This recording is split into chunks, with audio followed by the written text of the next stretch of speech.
And one more time here. I'm trying to get to the online status. I'm trying to check this out. It's receiving my content. Um, you're live. Awesome. Excellent. Wow. There we go. Unsupported resolution, which is not this configuration. The expected video resolution is. So it wants me to change the resolution. Like, it literally was cutting my streams off. I did an entire episode this morning that didn't even get, well, it got recorded, but it wasn't getting, the live feed was not there. So there's a lot of technical issues currently that I'm having, but definitely something with my resolution, um, which is 852. And I don't know why it's coming up like that because, my current resolution is set at 1280. So who knows? But it says I'm live. Problems occur. Ugh. So we are live. I had to make some adjustments. I don't know how this feed's going to turn out. It's questionable at best, even by my standards. So, oi. So long as whatever's whatever. But I'm going to see if Fiora's on.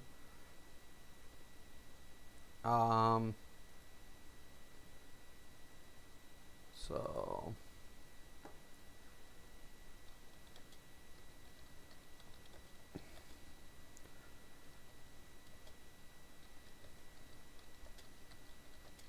trying to resolve this. All right. Oi. We'll see. We shall see. Still got my XP boost. Screw it. I'm gonna have to repair after this run though. It's been nuts, man. It has been going crazy. I was wondering what was going on. I was like, what in the hell is happening to my stream? I didn't know. I'm like, okay, let's check this out. And now finally, we get it up and running. So, I mean, it happens. Technical difficulties happen. Problems occur. It's normal. It's, these things do have a tendency to happen. And typically I have no problems. Like Google and YouTube are like some of the best online. I prefer streaming on YouTube versus Twitch. Twitch, there's always all of these restrictions, right? And like people are like, you should do Twitch. And I would love to do Twitch, but there's so many restrictions. Like, as a content creator, I don't want to be filtered. I don't want to be like, on that. So hopefully this is up and running. Hopefully. My game connection's good. My ISP actually resolved a lot of issues. So, and I'm glad I could actually be of assistance in a weird way.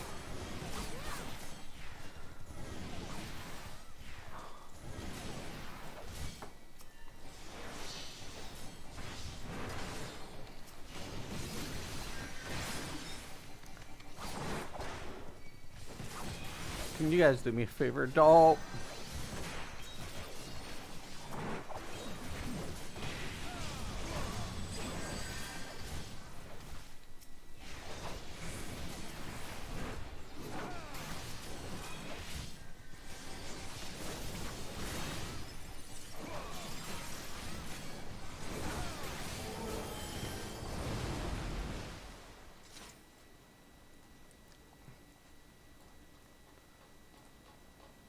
All right.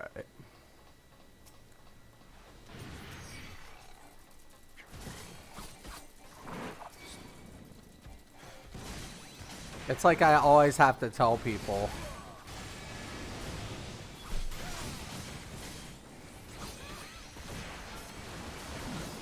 Oh, we lost our healer.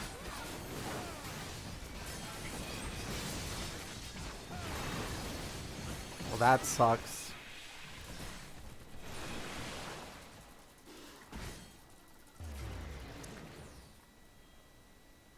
To lose a healer. Okay, it looks, we're looking good. So, everything looks good. I had to put on a little bit of a lower latency. So for the chat box, everything's going to be right. Hey, Mystic, see you're having some issues this morning. I am having major issues this morning, Scott. Like, not even a little bit. Like, major, major issues. So I'm a little whatever. Okay. And is it coming in okay? Can you give me some confirmation? Can anybody give me confirmation? At least if it's coming in pretty decent. Because I had to lower the latency, like for the chat, and it's weird for me to have to make any of these adjustments. So and it's like, oh well, your this is this, and I'm like, no.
All right.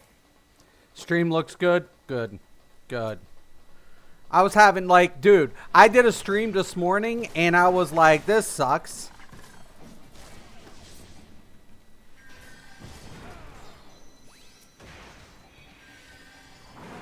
Guys are making it fucking hard for me.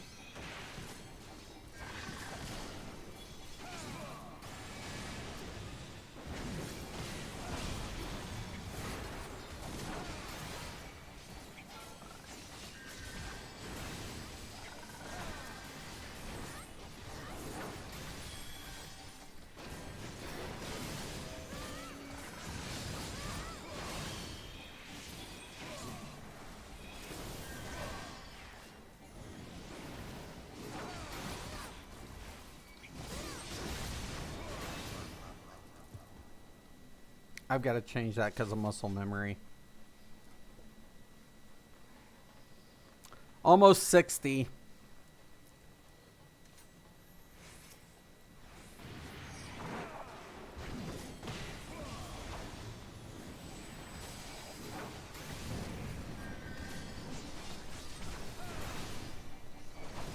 I still think the Warrior is by far probably one of my favorites.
Looks good.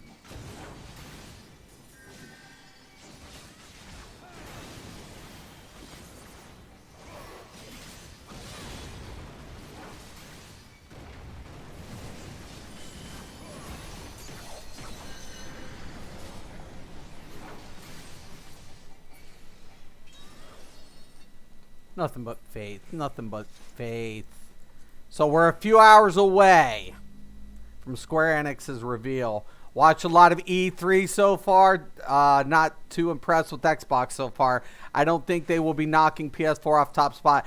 I'm not concerned with the hardware from Microsoft. It's about the services, and I think they hit it. I think they did what they wanted to do. And honestly, I think that's the problem moving forward with other companies like Google and that. It's like Microsoft set a precedence.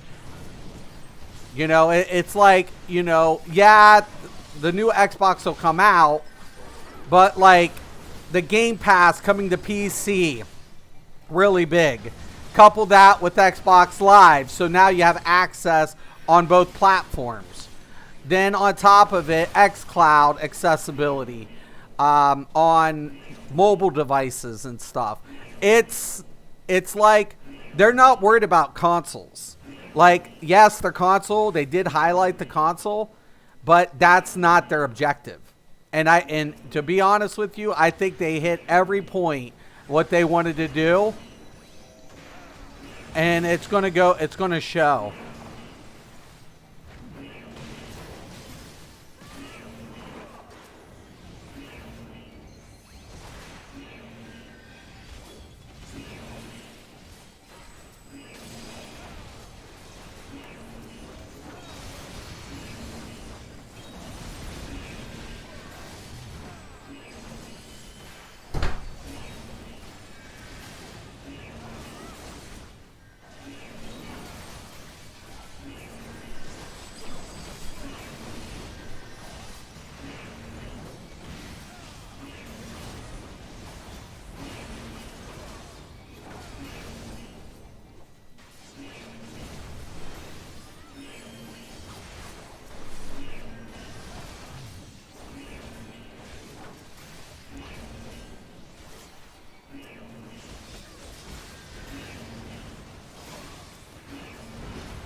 I hate that friggin' alarm.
I'm waiting for Square Enix. I want Square Enix to finish really strong. We know they got like a couple of titles coming out. And I really, after watching a bunch of ones, there was a bunch I was not impressed with. I was like you. Xbox drops the ball when it comes to exclusives. The specs on it looks awesome, but I think the PS5 is just going to be awesome. I think the PS5 is going to be good. I'm not worried about console. I'll get whichever one that gives me accessibility. Hardware-wise, I don't worry about specification as far as, like, the operations. Like, yeah, you can get a little bit more. Yeah, you can be technical. But, like, what game, I don't want titles anymore. I want, what's all this going to do? Like, share play for PlayStation and DC is why I bought PlayStation. over Xbox. I'll be honest with you. You know, I bought literally PlayStation over Xbox this time because of the share play capability. And, you know, because when it comes to online services, there's a couple of things I'm never impressed with when it comes to, you know, like how the quality of online gaming from PlayStation versus Xbox. But I like the controller of Xbox or a PlayStation better. I like the some of the elements that they put into the games over Microsoft. It's like, you know, do you want to be able to, you know, share your game experience with your friends? Well, yeah, that's kick-ass. Would you like to have a way to connect to your PS4 when you're not home? Yeah, that kicks ass. You know what I'm saying? It's features like that that draw me to, you know, a platform. And PlayStation really hit it, you know, with the PS4 last time. They really did some innovative things. Not all of it panned out the way it should had, but honestly, I was more than impressed enough to buy it over the Xbox initially. I mean, I do have an Xbox, but which one did I get first? Because I'm poor. I have to time my consoles. Like, what I do is, like, you know, one year say they both come out. Which opening year am I buying my hardware? Which opening year? Am I buying the Microsoft Xbox first, or am I upgrading my PC? Sometimes I've like on the PS3 and the Xbox. When PS3 came out, Xbox was still going on, and I literally just upgraded rig that year. I was like, nope, I'm not buying a console. It's pointless buying the PS3. It's way overpriced. It's offering nothing really new except hardware specs and a new way to have to play the games. I wasn't impressed. Jeff, what's up? Have you looked up Alex Jones yet? You didn't tell me who it was. I asked you last time, Jeff. There's a lot of people that cross-platform is very important to them. I am a console gamer, and I know if that will ever change. Yeah, like cross-platforming is very important to me. Well, it's not about the it's like I said, it's accessibility over cross-platforming. Cross-platforming is a perk, but it is about accessibility. Cross-platforming, it gives accessibility. So we're older people now, and the way the gaming market goes, it's all about, you know, being on the go. But who's Alex Jones, Jeff? You didn't tell me last time. You have to tell me who he is.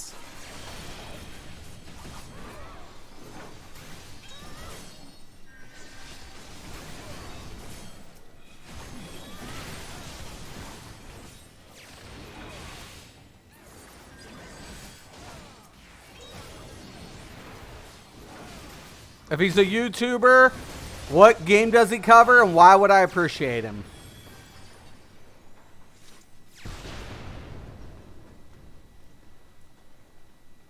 Is he a writer? Who is he?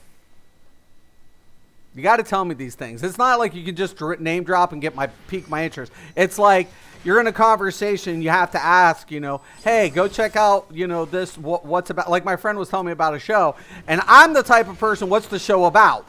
You know, I don't like watching television at all, hardly. I'm not a big TV person.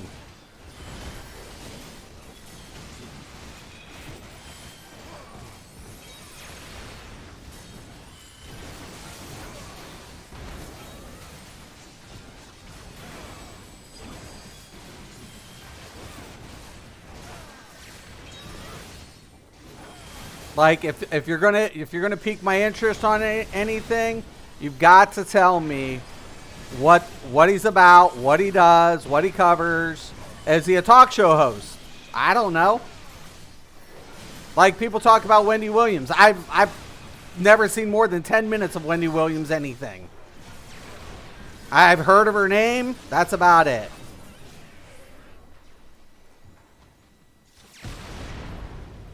He is the man, the myth, the legend. You're not telling me shit. I wish that PlayStation would finally make up an update handle like Superpower Switch. I would love that. Yeah. No, that's actually a really good idea there, Scott. Actually, I kind of see what your point is. And it would, remember when like Vita came out, PlayStation Vita? I was really hoping that would get, a lot more than it did. And unfortunately it didn't. It really broke my heart.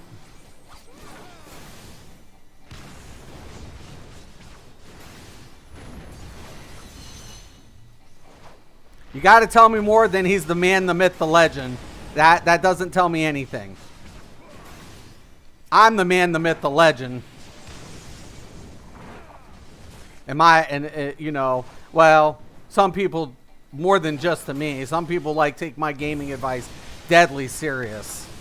Like even in my real life, like some of my friends will like completely yeah. If you want to know something about MMOs, he's the man.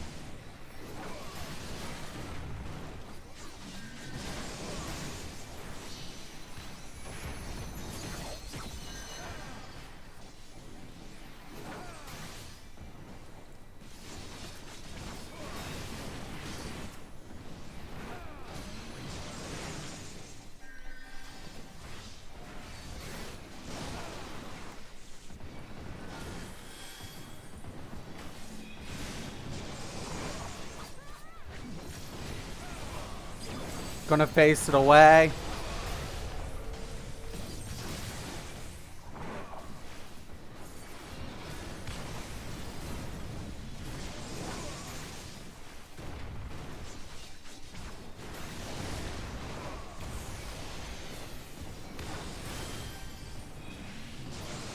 What do you think about that Phantasy Star though, Scott?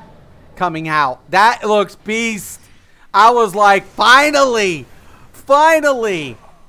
I'll be playing on, I will probably pick that up. It's free. Even if it costs money, even if they said it wasn't free, I would buy that game. I would buy it. I would fucking buy that game. I would. I would have bought it. I would have paid full price for that. I would have. It's like, even with free service, I would have been like, hell yeah, motherfuckers.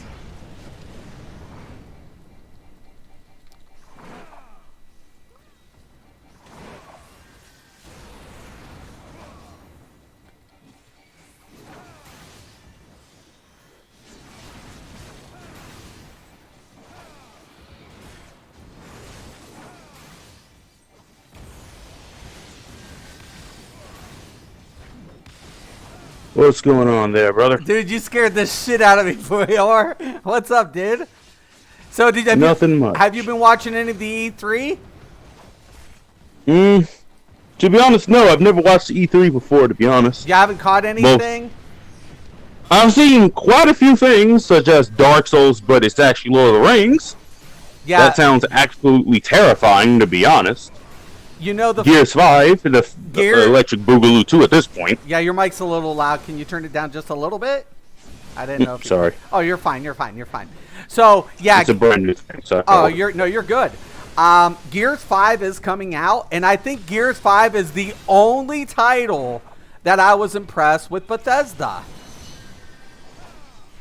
Yeah, that was the only title. They didn't reveal Oh, not Bethesda. I mean, Doom. Doom was the only title I was impressed with by Bethesda. So I was like, okay. I mean, it's Doom. I'm not surprised there. Yeah. And then Gears 5 looks good from Microsoft.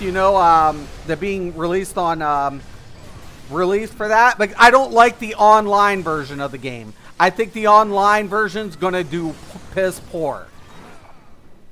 Because I oftentimes give online versions a chance sometimes because you never know how things could turn out, especially with Gears. Their multiplayer, they got away from they have this, the Gears of War, in my opinion, every time they come out, I want their multiplayer to be better because and same thing with Doom. It's multiplayer, what kind of matches are you doing for multiplayer? Right? Are you just banking everything on one element in a shooter? Like, I'm not a good shooter to begin with, right? But like Halo really captivated, like what it meant to have. I've heard that Halo Infinite is about to be. I heard Halo Infinite is about to be extremely good, but to be honest, keeping with Gears, the best one I've played in terms of multiplayer would be Gears 3's Horde mode, because it kind of makes sense within the story. Yeah, the Vita. I agree with you, Scott. I wish the Vita would have been more. I really do. And Jeff, he's a YouTuber. What content does he cover? If you say ESO, I'm not interested, because those guys are actually can be fairly elitist. It's not even that. They suck. Like, I'm not, like, I don't, there's only a handful of like YouTubers on ESO that I'm subscribed to, and I respect because of their content. Like, other than that, I find most of the ESO content creators, most, there are a few, I spread the love. I believe like content creators should be supported, but I like, for me to like go and watch like anybody, like I'm looking for something unique. I'm looking for something so like original from a ESO content creator, because they have so much capability. And most of the time what I find from ESO content creators is meta copies. Like, it's like they go to Owlcast, they copy his shit and upload it. Like, yeah, you're not wrong there. That's all I see. Anything different. I see, like, heck, I watched a video the other day about the 5 most overpowered skills in ESO prior to the release of Elsewhere. Mm-hmm. Obviously, Lethal Arrow on there, but one thing I didn't expect was a low slash morphed into heroic slash. Right. That's the criteria is that it's overpowered based on the number of things it does, and yeah, low slash does just literally 4 things: direct damage, a slow, main, and heroism. That's 4 things right there that most other classes don't even have. That's still also, I have World of Darkness unlocked now. I can do that as a base raid. I'm going to see if I can adjust your volume just a little bit. I'm not muting you. It's just like, I wonder if I can manually adjust your volume. I can. Excellent. No, I'm good. You're good. Okay, say something now. Right. Something like this. You're good. Perfect. You're perfect. You're perfect right there. Not to be rude, but Lord's mic is really loud. Yeah, they said your mic's really loud. Yeah, sorry. No, you're fine. I mean, at least they can hear you. Yeah, the funny thing is, like, who am I subscribed to? Like, Irish, I'm subscribed to because, not only is he a viewer of mine, but, like, his content, he's always, like, addressing, like, how to play a character in this scenario in PvP. That's why I subscribe to Irish. Same thing with a bunch of the PvP content creators that, how to handle yourself in these scenarios. I don't typically subscribe to clickbaiters or Xers, as they like to call, because they don't stream. And that's another thing. I never subscribe if they're not streamers. Like, typically, like, Irish doesn't stream, but he's probably the only one. I always subscribe to streamers. So Sherman, I'm subscribed to. He doesn't stream as often, but he does. So, and he has unique builds. Of course, my boy Zai, that's my boy for life. And then a couple of the PvPers. That's it. On the PvE content, 2 people. 2, Zai and Sherman. That's it. Like, that's all. Yeah, no, nobody else I don't even fuck with Outcast. I don't even fuck with what's his name. Like, and I don't think he's good either. The one dude. I look at him and I'm like, nah. It's like, okay. They're okay. They're just cookies. There are a lot of cookies in ESO. A lot of cookies. Nothing original. No, and that's what I look for in ESO content creators. If an ESO content creator tries to get clout on my channel, right? I'll give respect up, but people don't even get the clout chase on my channel because I'll put them in check. It's like, okay, do you stream? And as soon as they say no, it's like block. It's like you're blocked. Like, shut the fuck up. You're a bitch. You're a punk. You're a fucking copier. You're not an Xer. You got people in the background helping you. You just have the clips that make you look good. You edit them and then you upload it. That's what you do. I mean, I won't lie. I am, but like, I hear and claim that, hey, I'm good at this game. Look at these clips of me being good. Right. Nah, that what that's called is a montage, and that's Yeah. that can show the positives of the class and whatnot. But it's not showing won't it in show real the time in truth. life. Right. It's not showing anything. Right. Exactly. That's why I feel like like when I watch also I'm subscribed to Fang Rush. Because in my mind, when you watch him stream, like it's like real. Like all of his clips, his uploads on YouTube are from his streams on Twitch. All of them. Right. And it's So you like, can easily just go back and look and say, right. oh, this is what actually. Right. It's all there. It's like, you know what? Honestly, that's what it's about. Like, nobody's going to tell me, like, a thing about any fucking person about, oh, I'm so good. And it's like, what do you got that's unique? That's what I want to know. Like, what are you bringing to the table?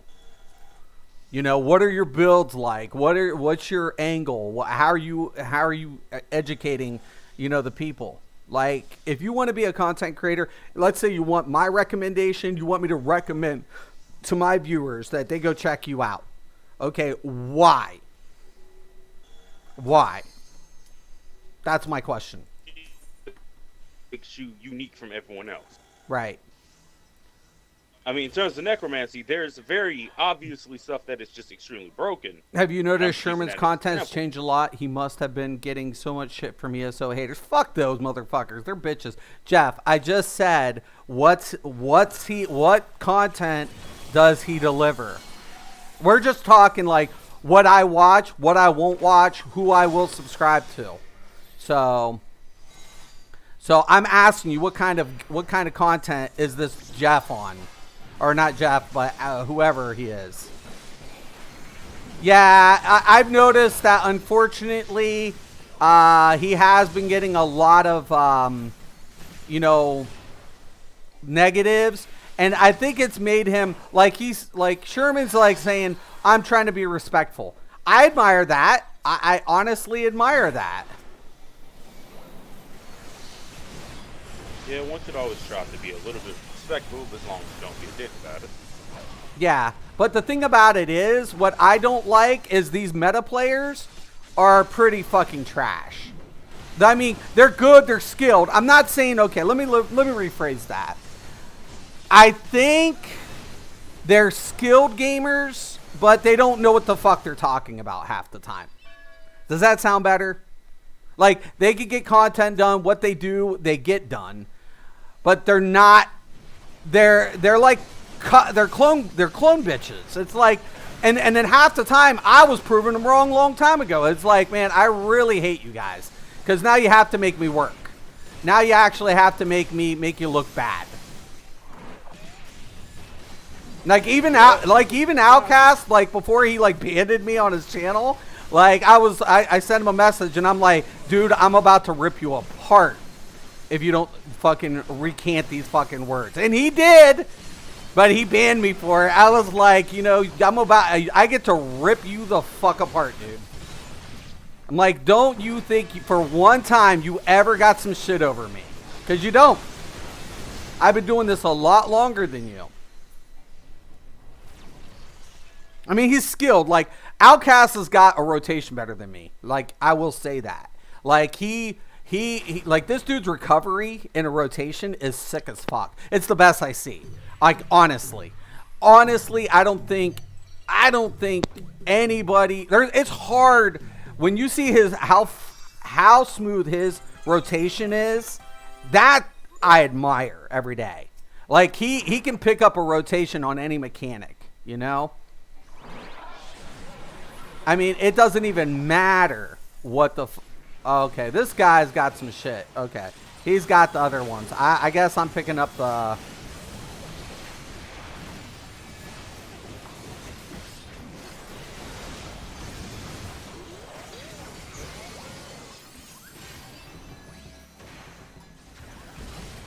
go ahead and start doing these dailies right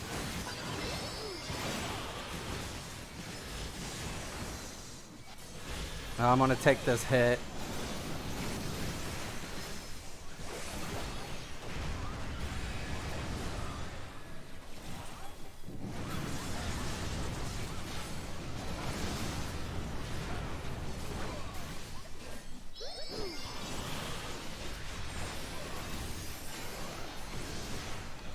What dungeon you currently in the middle of? I'm about to start running the dailies right now.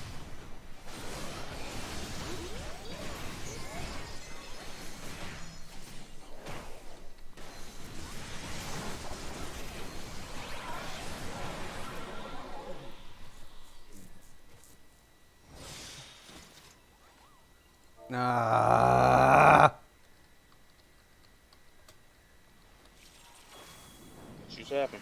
Casters die first.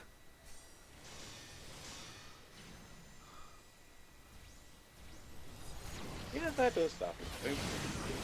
I cannot believe the Moogle fucking shit fucking just got us killed. Made it when it happened. The funny thing is, somebody actually marked them in order. So the dude was main tank, I was OT. And I was like, oh, okay, you know, no problem there. So he's got that one. And the casters you can't pull the casters. The casters flee and they do what they do, right? But so you have to pay attention to the marks. You have to pay attention to which ones go. That's just the way it goes. And because it's not a mechanic you can survive, it's like you wipe, you die. That's all that happens.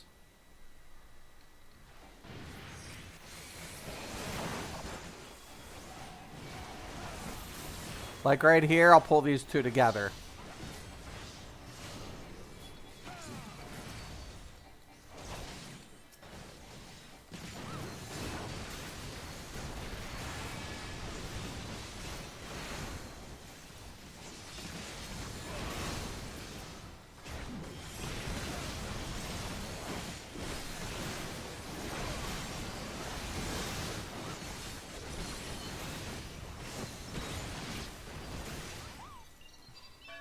Little bastards.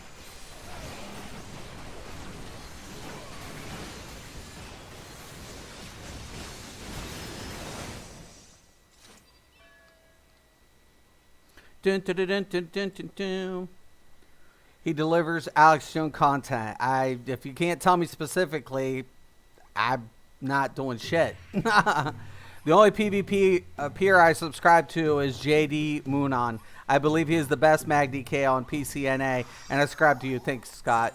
And he only streams except for his builds. Right. And to me, that's what I watch. I watch streamers. You know what I'm saying? I shouldn't have done that.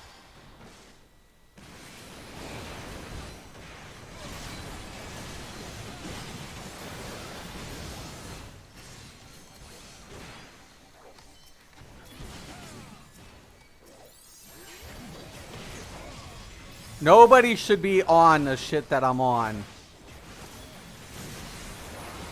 See, I'm just going to pull all of these ones over by the archer.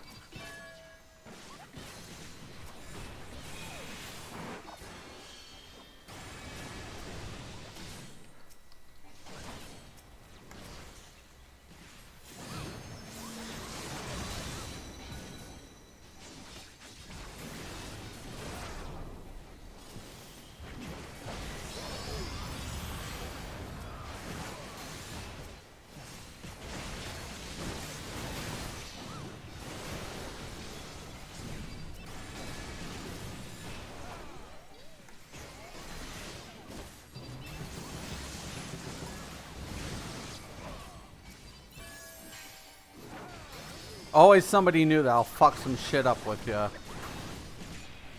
Why are they on the ones that you don't have to kill? After that, they're supposed to be over there on the main boss. I don't know. You don't have to kill these dudes. I just tank them. Once the archer's down, whatever.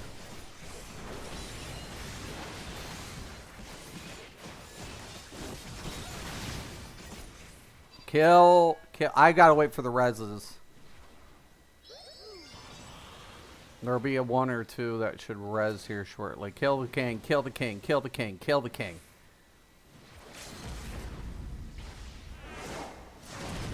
Bingo, baby. And leveled up.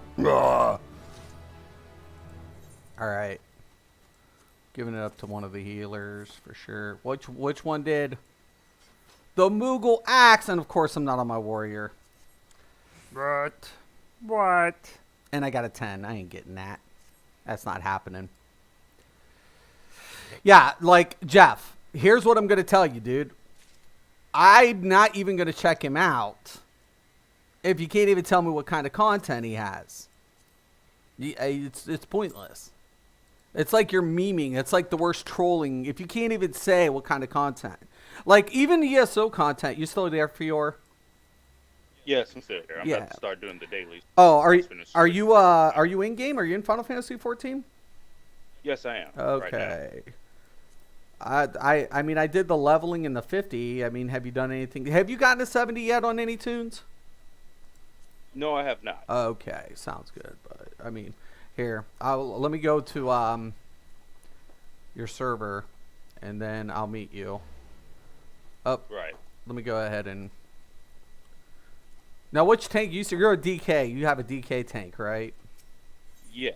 How you liking that? I should really get back to using it, but that one's a little like I like the tanking for DK. The animation's good, its effects are good, but in the beginning, it has that kind of like oh shit, effect. Yeah, it's fairly slow in the beginning, but I assume that for most classes. Oh yeah, absolutely.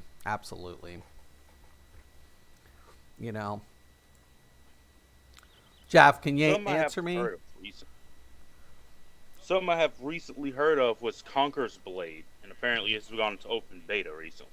There's a lot of games coming out. Like, I feel like 2020, and here's the thing. Like, when I take a look at the industry as a whole, there's a couple of things that actually kind of bother me. You know what I'm saying? Like how WoW is still in business? Well, I mean, like Blizzard anticipating Classic WoW is going to save them. I think they're going to be highly disappointed. They're putting a lot of money in content creators, like advertising for them. I'll meet you in Mordania again. But yeah, I'm still in Mordania. But I honestly feel like they're banking on a lot of this, like, gamer streamer experience. Like, and they'll get them some, but it's not enough to sustain it. Like, the hype will be real for like a month or two. And then it's going to die off, like, really bad. Like, it's going to hit its toll. Because everybody will be like, why am I paying to replay the game? Like, the nostalgia is going to wear off for a lot of players. Because of how much time, it is. Yeah, it takes a lot of time to get Are you up by the vendor? Oh, there you are. I see ya.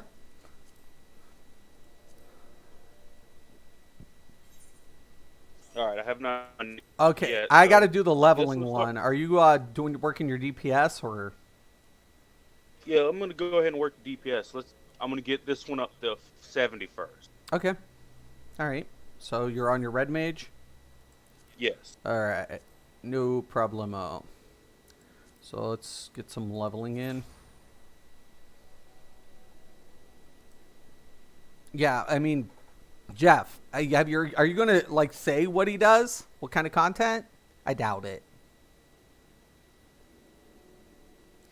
More likely it's ESO. Like, dude, you know how many times, Fior, like, how many people would come and try to get plugs from me? Like, just plugs. It was just like... Yeah, I assumed it'd be a fair bit. I was like, oh my God. And I mean, moving from one game to another has hurt me because, of course, majority of people know me from ESO. And I've never claimed to be the best at ESO. Like, everything I did in ESO, though, I wanted to stream. Everything, like, any build I came out with, I wanted to show its functionality in vet content or normal or whatever I was doing. Except a lot of trials. I cuss a lot in trials. I'm really mean. I'm a really mean person. Because I can be an elitist. I can be that dick. And I don't like to be that, but like a lot of times when I go in with the guild, and I had a great guild in ESO, I love every one of them, and a lot of like, but we had like a core group that could get our content done on our vet content, and we didn't have too many hiccups. But then we add people who want to play, and of course, our guild leaders are trying to be nice and trying to bring up people, and then it turned into a nightmare, you know? Yeah, it'll always happen like that. I've always assumed it'd be part of the territory that some things like that are just gonna happen. Right, right, right. And I guess I agree with that, you know, the mentality of that. But it makes it really frustrating when you're trying to get in and out, and it's taking some things you've cleared, and then next thing you know you can't because people Yeah, don't it know. oftentimes just takes too long because people Well, and then you have the people who's so can't worried teach about mechanics their properly. rotation. Right. They're so worried about their rotation, they fuck their mechanics up. Yeah, yeah. If it's your first time doing it, you don't need to worry about your rotation. Well, on People bosses, certain who've done bosses, it you do need can. to, but at the same time, if you Yeah. fuck up a mechanic, you're fucked. And it's just like, how are you guys fucking up these mechanics? And from my perspective, I don't understand how mechanics can get fucked up. Like, I don't get that. I mean, if you don't do them for a while, or you do them for the first time in a while, I can understand how they can get fucked up. I mean, I come from like Destiny, a Right. game like Destiny, where things can easily go pear-shaped if you're not careful. And with that thought process, a lot of things can very much go. Oh boy, something's on my ass. Yes, there is. Yeah, always make sure you're waiting until I pull. Right. I'm dead. Oh. That's, It's not your fault. It's like I'm used to chain pulling, and it's just too many to pull at once when you're low level. right. It's not Well, all that. what ended up happening? Somebody started DPSing, and I lost the aggro. Right. So because I'm hitting, I'm just like, hitting one and pulling the rest and grouping them up, then dropping the AOE for the threat. You know. Yeah. But at such a low level, the AoEs aren't really going to be there all Right. that much.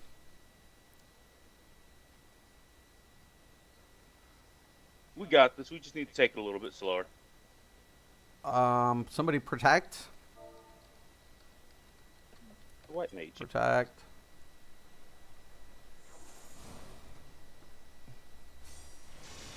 Thank you. There we go. We just need to take it a little bit slow. That's all.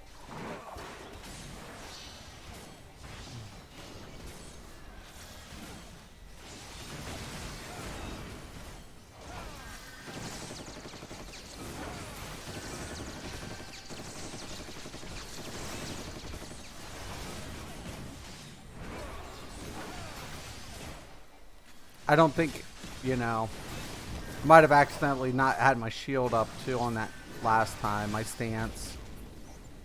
Yeah, it happens. I mean, since it's such a low level, I halfway assumed that some of your skills wouldn't even be available. So,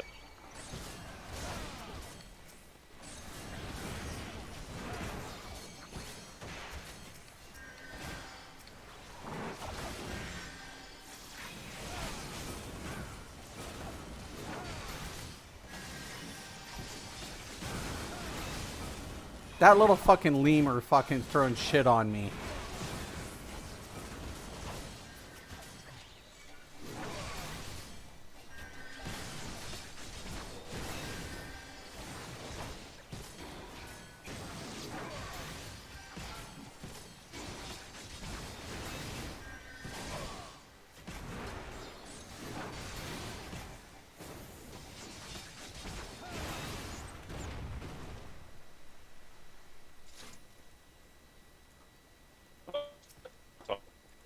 of course, though, I can't utilize my red gauge all that much. Clint, what's up? Chrissy, what's up? How are y'all doing? Hope you're all having a good one. My stream fucked up earlier, so I do apologize if you any of you were tuned in. Clint, how's it going, man? You working that necro healer? And Chrissy, how about that broiler? Any luck on that? And Jeff, are you gonna tell me what content this dude does or not? How much you want to bet it's ESO? I was been assuming it'd be ESO. Right.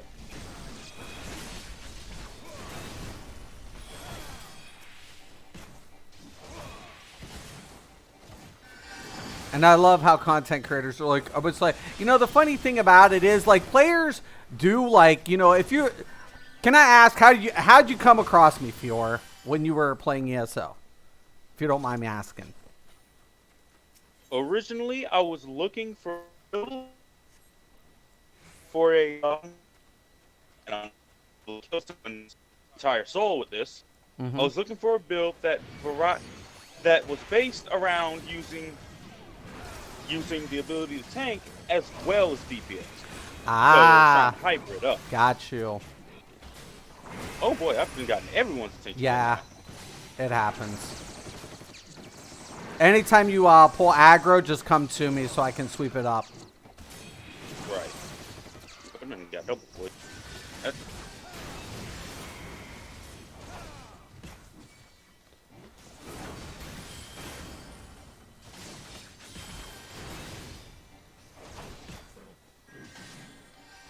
Except I don't have access to my own healing right now. This thing's head is weird. Yeah, it really is. Yeah, I'm like, what the hell? It's got this big wide thing. It's just like this little head. This little dinky head on this big body. It's like a T-Rex. Little head, tiny arm. Right. Big head, tiny arm. Makes no evolutionary sense, but hey, it somehow managed to work for as long as it did.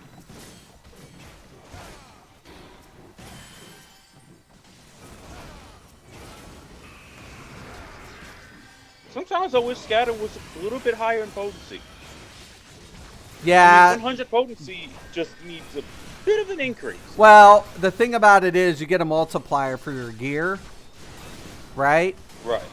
So, your damage will, it's the multiplier. It's the base multiplier is what your potency is.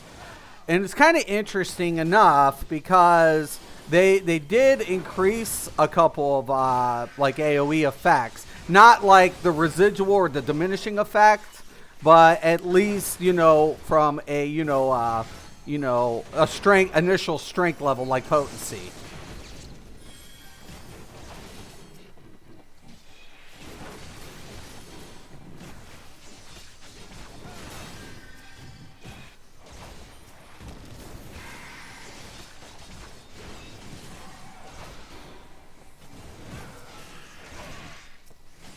You don't have to kill the ads, just, yeah. There we go. Focus on the boss with arrow, thunder, stone, and fire. Yep. Pass. Oh, that's the Grimoire. Not until Wednesday afternoon. What? So, Clint, have you watched E3 any? And if you did, what games? Like I said, Gears of War 5 on Xbox is going to look good. And the Game Pass. Like, I'm really impressed with the Microsoft services. Because I'm like, a PC player. So to hear all of these services that are going to be, accessible, with their xCloud, with their Game Pass, with their live features, it's very impressive. It's very impressive. And unfortunately, though, Microsoft, like let's say tomorrow or today, I'm 8 hours away from either being, who I still am, to go to legendary status. As far as like no troll being ever to be able to troll me. Like, because be honest, if Square Enix announces tonight, if they announce tonight that Final Fantasy XIV is coming to Xbox, what would your reaction be? My reaction would initially be, would there be cross-platform play? Well, it Xbox has to be. That's the whole deal. Because that's why Square. Right. If it has to be, then that means one of my own friends could easily jump in and play with me. So yeah. So Of course, I'd still jump. it makes a big difference, doesn't it? Yes. Because due to it being exclusively PC and PlayStation, some of my friends don't get to play this because They have Xboxes. he doesn't have a computer, Right. and I'm just like, all right, I'm on my own without him. It happens. Right. Absolutely. Absolutely. And that's. Whoa. Oh yeah. Okay. Stop that cliff if we want. Nah, fuck that. I don't want it. Ugh. Fair enough.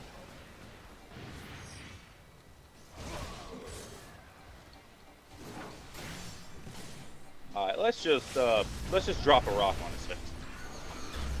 Giant rock.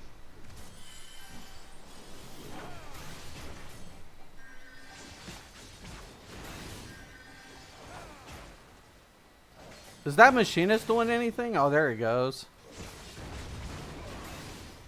I didn't get to see his animation at first. I'm like, Yeah, for some reason there, I was lagging to the point where I wasn't even getting dual cast off, and that ripped me up. That Blayfoid all just dragged off again. Oh boy, something's really happening. Am I downloading something? I shouldn't be while something's active.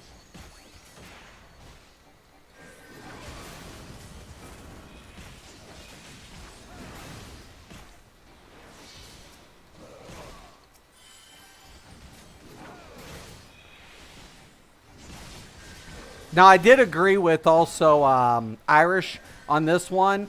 You know how our roll abilities are accessible backwards accessible in this game.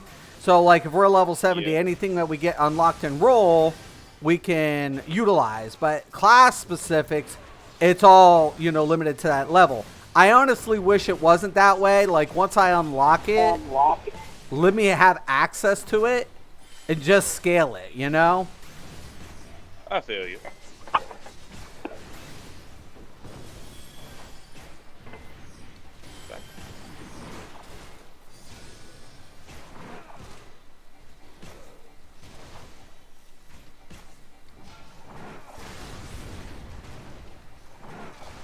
That's right. For some reason, these goblin dudes apparently draw more aggro Yeah. than usual.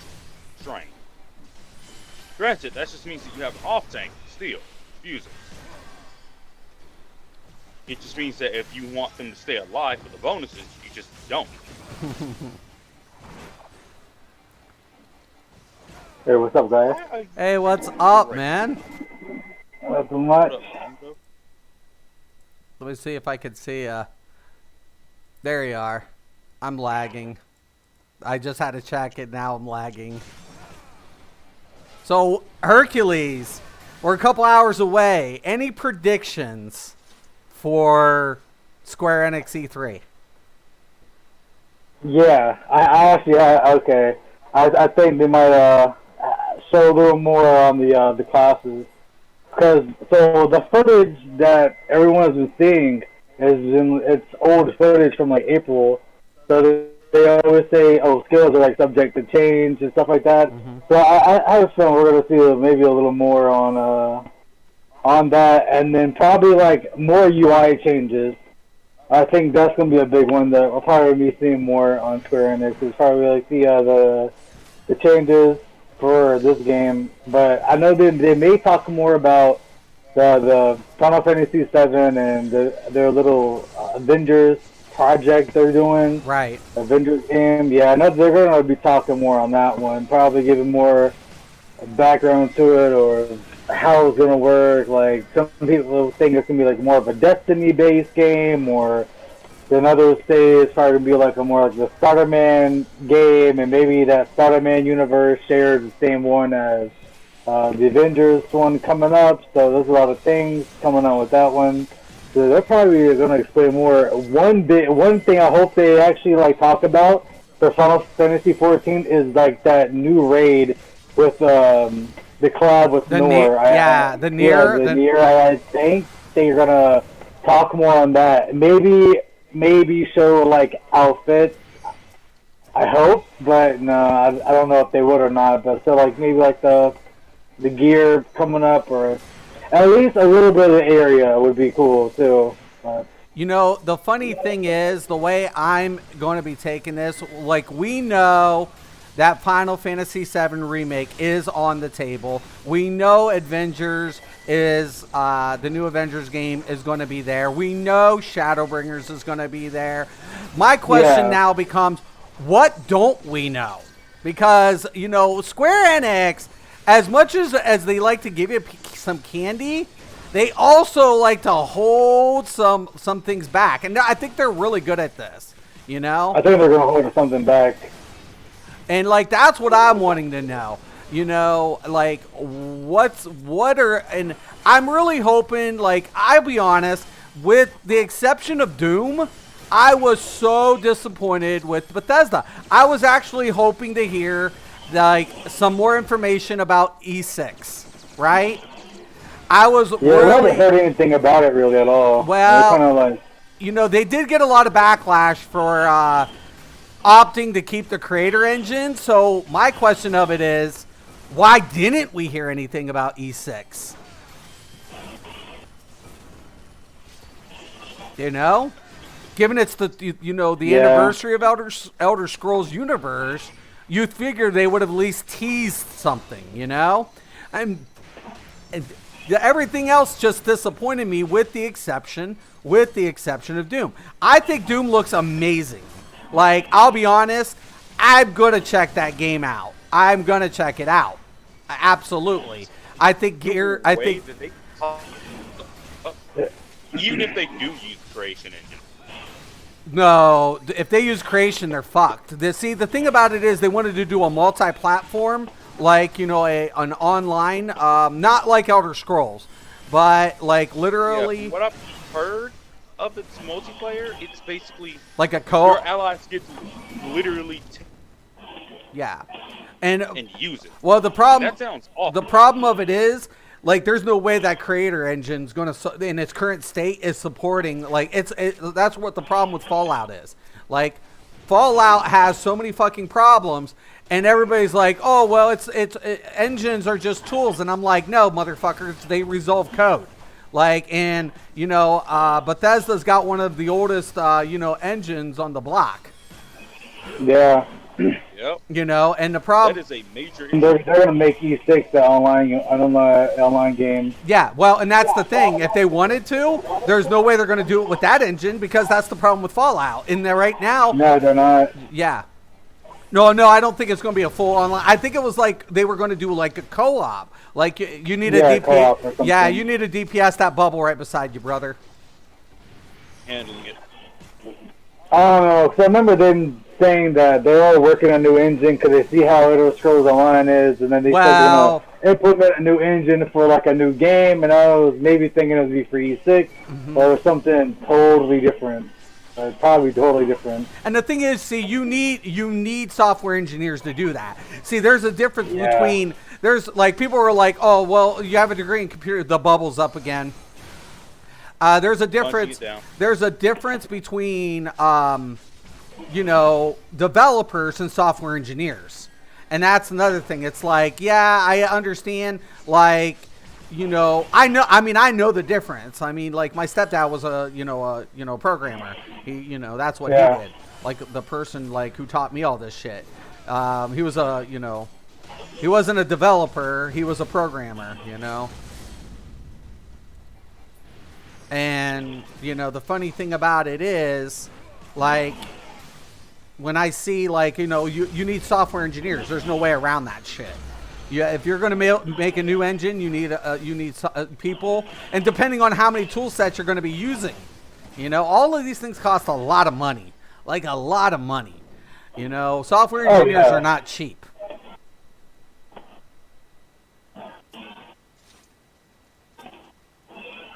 All right, anybody get the chest?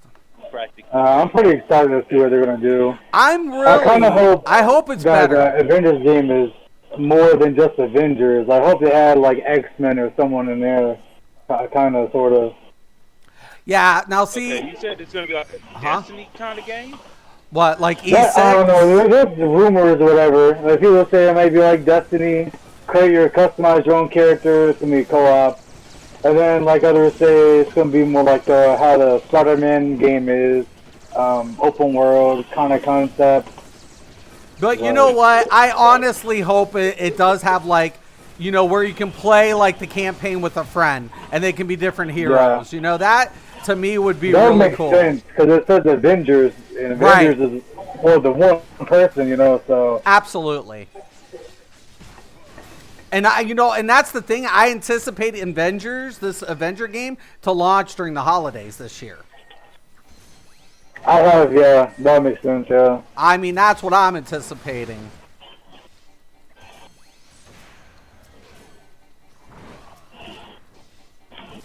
that'd be cool. That'd be awesome. Maybe something like that. But like I said, one of the things that I'm hoping for, now you know Hercules more than anybody. I have been calling out that if Square Enix is going to make an announcement for an Xbox launch on Final Fantasy, it was going to be today, right? Yeah, I had a feeling that's gonna happen Now, because I think so. I think that's gonna happen. I mean, I'm saying Microsoft's pointed everything in that direction. Yeah. I'll be John. What's up, dude? Dude, how are you doing, brother? Probably sneak about this next one. So I doubt it. I'll just pull it. But Yep. what happens? Now, if it doesn't happen, it'll be disappointing, obviously, for some players. But what if it does happen? That'll be the mic drop, like walk off stage, mic drop moment. Right. All they gotta do, walk on stage, Final Fantasy on Xbox. Bam! Put down the mic. Boom, that's it. Bam. No trailers. Everyone knows what. Right. Trailers. Like, the Xbox community that are Final Fantasy fans are going to lose it. Right? Yep. They're going to fucking go nuts. Because remember, there's been Final Fantasy games on Xbox. Not a lot of titles, but some. And I honestly feel like if you introduce this type of game to that audience that are fans or haven't tried it, it's going to blow up. It's going to be like, oh shit, And the funny thing about this is, like I've said, now you've heard me for the last couple of weeks. I've said Microsoft's moving towards what? Services, right? And Stadia, I think. Right. Now, and I said That's one thing I hate I for said months ago Microsoft was going to go big at E3. Right or wrong? I said they're moving towards services. Why? They want to push out Google from the competition. And I feel like everything I've anticipated has come to fruition except so far Square Enix and Final Fantasy 14 being on Xbox. If that comes to pass, I think I'm going to pass out. There's the whole fact that with Google doing the whole Stadia thing, Xbox and Sony have basically no choice but to team up in order to actually. Yeah, right. And that's the thing. That's absolutely. Well, here's the thing. And I actually posted on Rich Review Tech. Right? I actually posted on Rich at Review Tech's thing about Microsoft and Sony not merging. I'm like, why would they merge? That makes no sense. And I'm like, but we can't deny that Microsoft moving forward, their competition isn't Nintendo. They've already solidified the deal with Nintendo. Nintendo's getting Xbox Live and Game Pass. That deal's done. They've announced it. It's set in stone. You know what I'm saying? So there's nobody that's going to be able to do what. Now for Sony, here's the deal. Sony's when you think of Sony, old school Sony, what do you think of? When I just say the word Sony, name me off what you think of in Sony. Like Liking- anime games.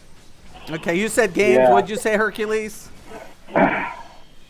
Oh yeah, I was about to. Is it like games or like? How do you mean? Like when we think of Sony, When let's I think of, just say like, when I just say the company Sony, what do you think of?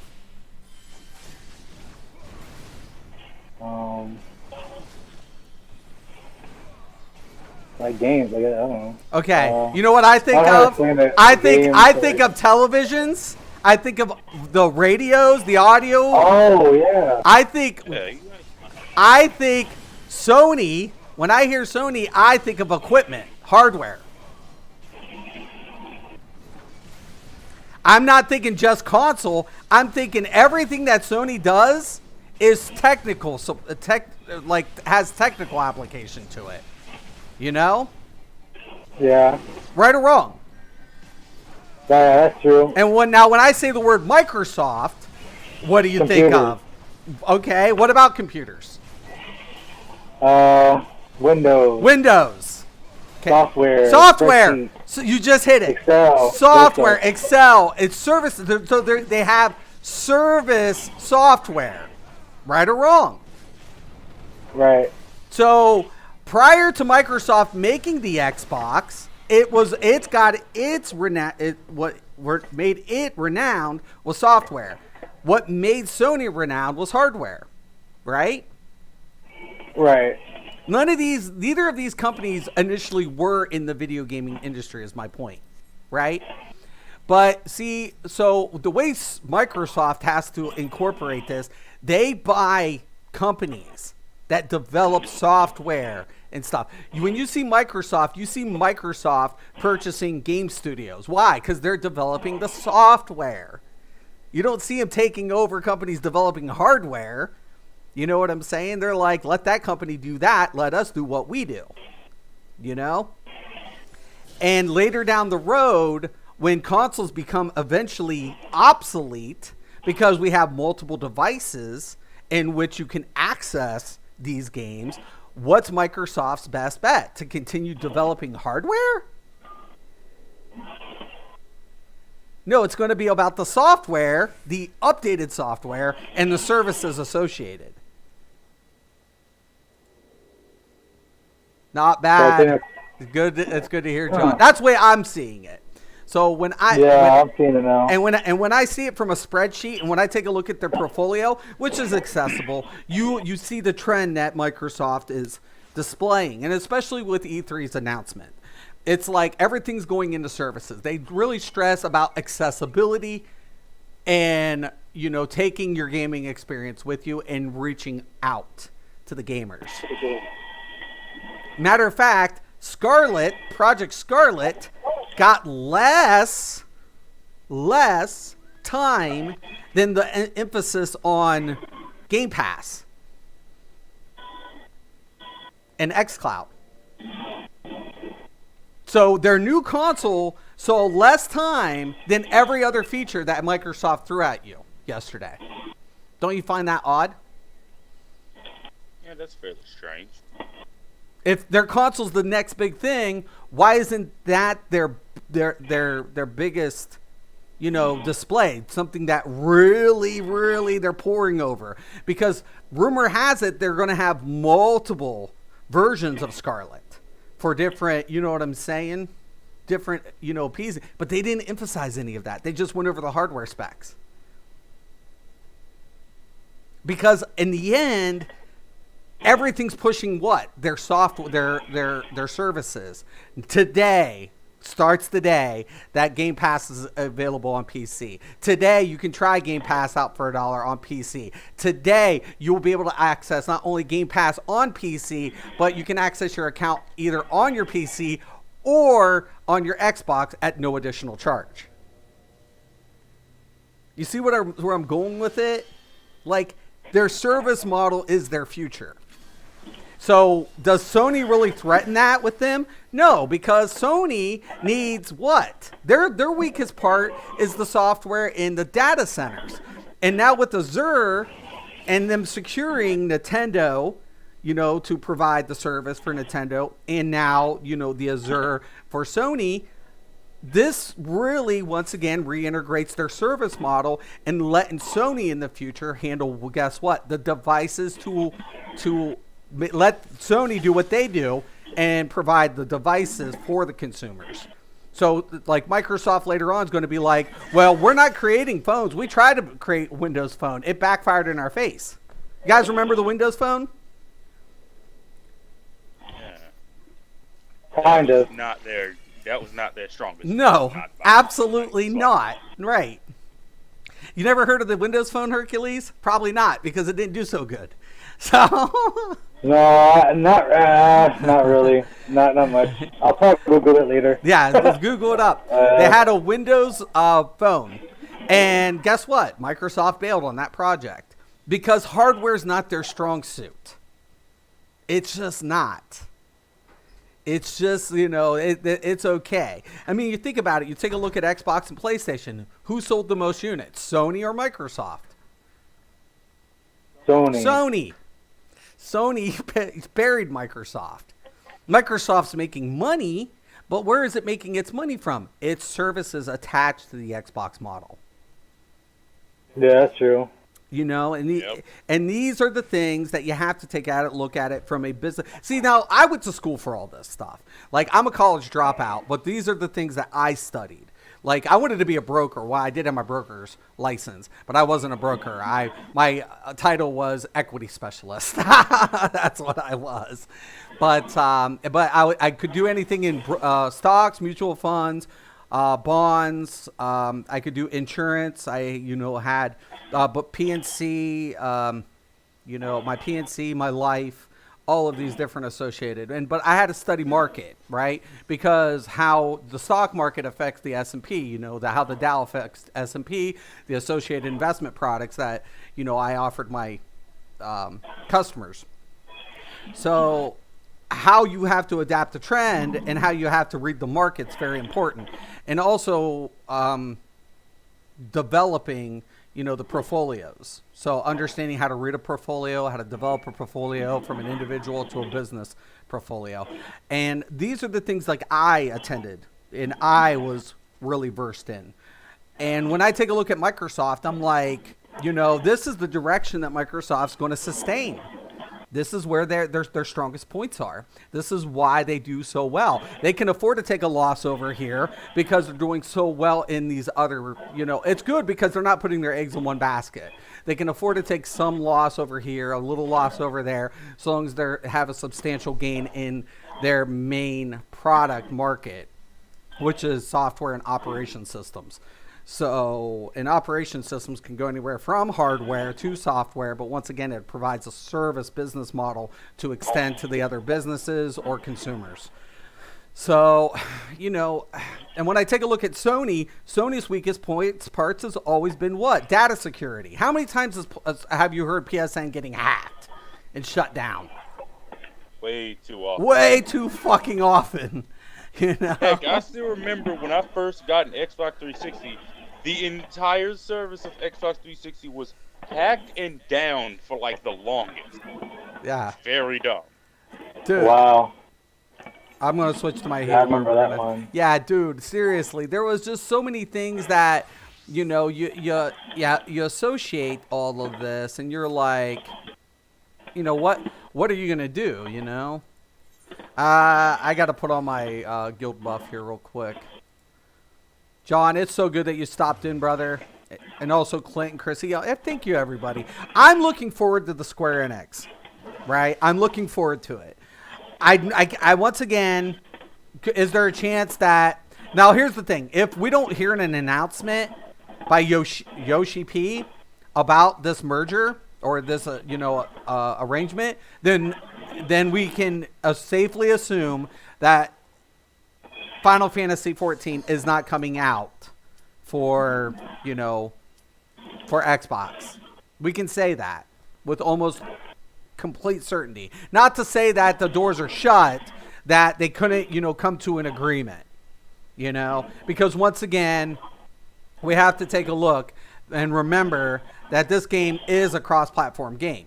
And Square Enix doesn't like the idea that this game is sitting behind Xbox Live. Like, their consumers on Xbox would need Live to play it. That doesn't set well with them. For me, it's inconsequential because the Isn't this game already a subscription based anyway? So well, that's why they don't. players feel a bit bad about having to do another subscription. Well, that's the thing. But when you take a look at the Xbox consumer, anything they do online has to usually is behind Xbox Live. So any game that they play besides Final Fantasy 14 online, they still need Xbox Live. So that's why it's inconsequential. They're paying a subscription for everything. Right. Unfortunately. Right. So that's And heck, on Xbox they have the Game Pass, which is another subscription. right. Well, now they're linking the subscriptions. So they're building it. So now you can get the Game Pass and Xbox Live incorporated together. You know? So Yeah. Foo Dog.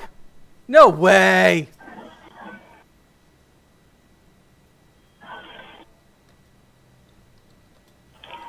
Alright, we are on Alliance B.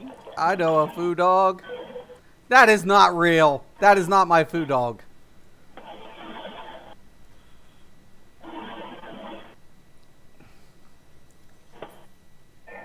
That's crazy. Yeah. Like, even if what's the other game on there? A DC Universe Online, is that Mm-hmm.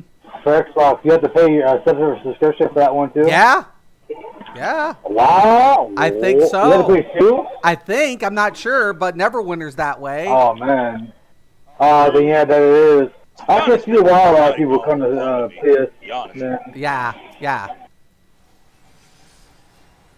So, Yeah, I can see why. you know, and that's the thing. Like, you know, honestly, they're doing better.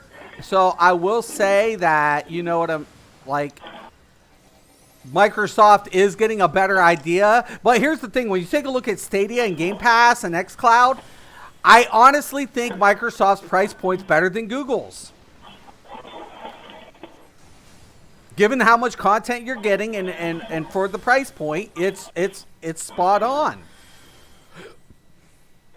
And that's another point. You know what I'm saying? I don't think Google is going to be able to compete, given the fact that their price point is well off of what Google or what Microsoft is going to be intending to do with their service model.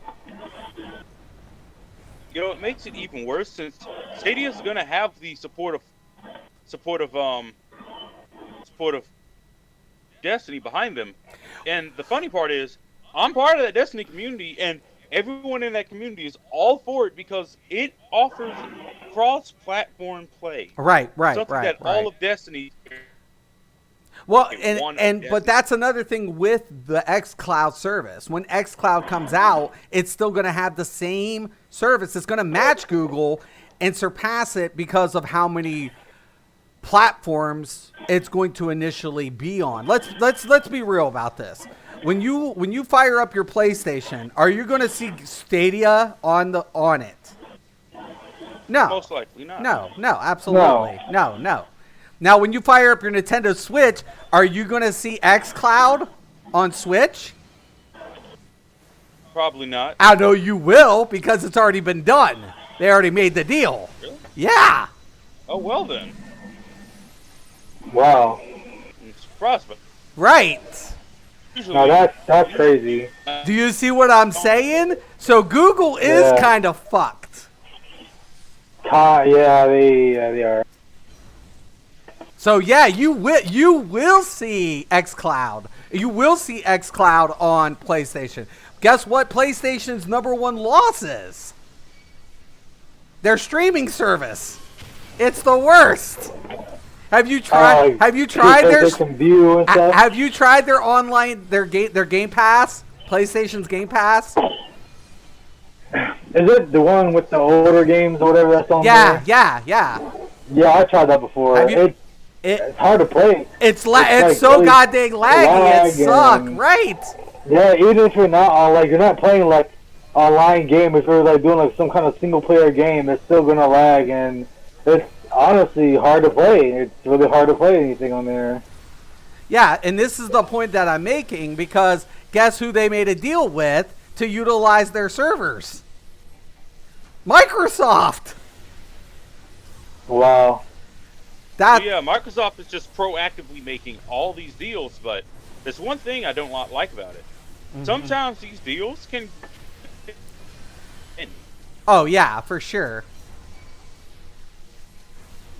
And with all these deals, they got to adhere to everyone's different rules because they're Well, deals. and here's the thing: at the end of the day, there's always going to be that, right? And that's the Yeah. thing that Sony and Microsoft had to come together to make an arrangement and agreements on, and be like, well, okay, well, it's cool if we partner up with this and we partner up with that. It's not saying the two companies are going to be coming together on everything, right? That's not. There's no indication on that. But once again, each company has something to benefit from it, right? Right. So that's what I'm trying to say. Like, imagine, the X Cloud, Mark Hunt made something. not having access a to necessarily lot of Sony crap. exclusives, Craft like, Inventory, you has dropped many products that they are not to be trusted for a carrier service. is that an article you're reading? No, Mark Hunt said that in the chat. Oh, got you. Let me see that. Yeah, Google has dropped so many products they're not going to be a trusted carrier service. I agree, man. I think that is True. definitely. But there is one competitor we are not taking notice of, and that would be Amazon. Well, here's the thing: Amazon has a game coming out, and I don't think it's going to do well. It might, because they are mostly a shipping company. Well, here, But, like, did you hear the kind of game they're developing? What kind What? of game are they An MMO survival game. Oh hell. MMO survival. Oh man. Okay, like. It's a bad idea, to be honest with But it's like Ark. you. Ooh, it's Oh. like art. Well, you got to start somewhere, but But I don't think honestly, because had extremely rocky situations on it already. yeah. When I was reading the article, because at first they were being really hush hush about it, and I was like, man, Amazon just blew millions of dollars. Yeah, they really did just lose tons, man. Yeah, like you just threw away money now, and it's just like, you have to start somewhere in this kind of deal, but They should have said it was like a battle royal game or something like that. oh my Something like god, Fortnite. I swear to God, if I hear another battle royale game, I'm gonna puke. I know. hey, Oh. look, me and my friends Yeah. have been talking about different battle royale games, and the one that has come up the most is a battle royale of Destiny. And I'm sitting here confused as to why this even ever brought up, because that. They're But break. after we talked over it, it was not that bad of an idea. The thing is, like, I'm not ever gonna say that a company shouldn't kind of go out there on a limb, but you got to be practical too. You have to understand your audience. You can't appeal to everybody with one specific game. I mean, that's just the way it is. I mean, there's not a one end all be all product. It's just, that's unrealistic. But Yeah. Yep. In fact, with the MMO market nowadays, people are oftentimes trying to copy off the success to the right. point where it makes everything stale and burns everybody. Right, Well, I'm honestly there's no excited a bit about the about Conqueror's Blade, because that sounds like someone took For Honor and Total War, put them together, and turned it into an MMO. right. And I'm not gonna lie, Pretty that does sound fun. I honestly, and this is my thing. I feel like the intuitive nature of the market when it comes to the MMO, it's not the genre that's dying. It's like the originality behind each game. It's become so common. Like what's the difference? Like, to be honest with you, I like the storyline in this game. I really do. I think it's a little drawn out. But let's be honest. What keeps me playing Final Fantasy 14 as an MMO isn't the eye candy, which it has tremendous, a shitload of. It's not the CGI, because it's probably the best in the industry. If it's the best, if not one of the best CGIs for an MMO. It's not, what it keeps me interested is the accessibility to what? Never have to build another fucking tune. Yeah, no. Also, the variety is very nice. Yeah. Also, hello, Irish Sage. Like, I don't want to go back into an MMO and have to rebuild what I did on ESO. ESO, as much as I liked it, which to me isn't not very grindy, but let's be honest, I have between 3 platforms, I have 30 to 32 characters on 3 platforms. It sucks that I can't access my account, my one, like what I can do here. If I want to have a chill day, I could get on my PlayStation, kick up, lay down, and go harvesting on my same tune in Final Fantasy. Yep. True. There's There's also the game that has recently come out called Albia Online, where there is no such thing as a separate tune. Everything is just basically what you equip is what you are. right. But I'm just saying that's why To be honest, I I'm played it, and here. it sounds and it plays it fairly well, to be honest. Irish, what's Also, up? Irish says, what's up? Yo, what's Yep, up, nice. Q? Nah, not in the traditional sense, anyways. How's the DK coming along? Dude, I hope you're doing so good, Irish. Yeah, no, honestly, that's why I continue to play this game. It's not because of all the other strong features it has, which it does. I'm not saying it doesn't. But let's be honest, like the PvP in this game is just garbage, man. The PvP Yeah, you don't is, play this for PvP. this PvP is just god awful. It is just so gross. It is just, I have never, oh my god. Yeah, PvP is not really like there in this game. I wouldn't have a problem if it wasn't so dependent on the healers. It's just like, oh my god, I'm gonna cry. Yeah, this game seems to be very focused on if you aren't constantly healing, everyone dies. Yeah. Oh, as far as like PvP, but PvE, that's been the bitch. That's been the complaint. I'm dead. Yeah, there's supposedly a lot of healers are not happy with the 5.0 healer wise. Like a lot of people are pissed about the healers coming up. They're pissed. And I honestly don't see the problem because I want to do more healing. That's what I want to do. That's how I want to play when I'm on a healer. You know? Yeah, they're talking, oh, well, we're healers, so we should be able to DPS downtime, but how many times have you I don't know. I hear on Scholar, and I know this is downtime part. I don't see much downtime. Like, yeah, I could see having some like damaging abilities, like maybe some damage over time. What even the some burst hell? damages. the tanks let me die? It costs a lot of MP to try to DPS and heal at the same time. It does take a lot of MP. Well, and that's the thing I'm concerned with. The same as you as the cap.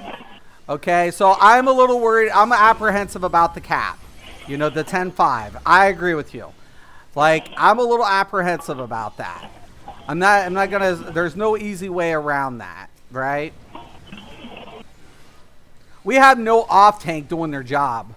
They're all on the boss. Every goddamn one of them are on the boss. I got capped by something. I'm out of mana, man. I'm not even getting. Nobody's shifting me. I can't heal without. Luckily, we're almost done. Luckily. Yeah, except I got the ground effect on me, and I died. God dang, man. How hard is it for the tanks to do their jobs? Oh. I switched sets. I dropped a set, added something else. It's going good. Healing in 5.0 is overhyped anger. Thank you. They have to wait to see. Yeah, I agree. It's being completely overhyped anger. It's like, what's wrong with the healer? Let me reintegrate the.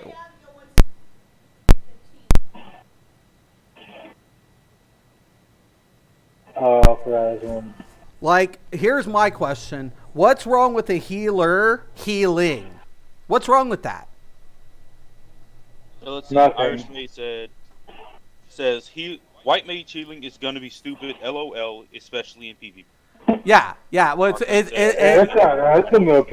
Like anger. White mage. They have- But here's my problem with, once again, the white mage currently, because I don't think the white mage is going to fit the meta. As strong as it's going to be, I don't think that white mage is going to be part of that meta. I just don't. The reason being, it has no goddamn support. It's like, come on, man.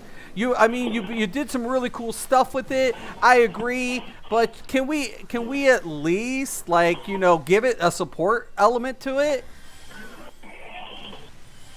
Because when it comes to the meta, that in this game, it's about the support. It's gonna be more reliant on the support now too. They take out all those debuff stuff, Right? and change like the classes, the class roles, and actions and all that stuff. It's gonna be more dependent now. And have you anyone looked at the dancer yet at all?